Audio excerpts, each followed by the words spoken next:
دوستو دنیا میں بے شمار قومیں گزری ہیں اور اب بھی بہت سی قومیں موجود ہیں۔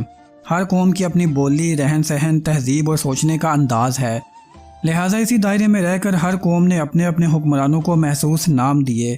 مثلا چین میں حکمرانوں کو حاکان کہا گیا، روس میں زار، حبشہ میں نجاشی، ایران میں کسریٰ، روم میں قیصر اور ہندوستان میں شہنشاہ۔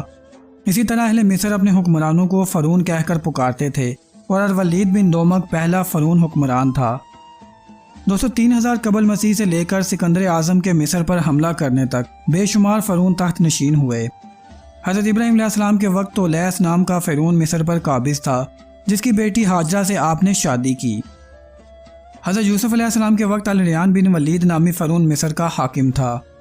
حضرت موسیٰ علیہ السلام کا واقعہ جو وہ بحر کلزم یا ریڈ سی کو پار کر کے بچ نکلے اور فرعون سمندر میں غرق ہو گیا، دنیا بھر میں ہزاروں لوگوں کو معلوم ہے۔ یہ واقعہ ایک تاریخی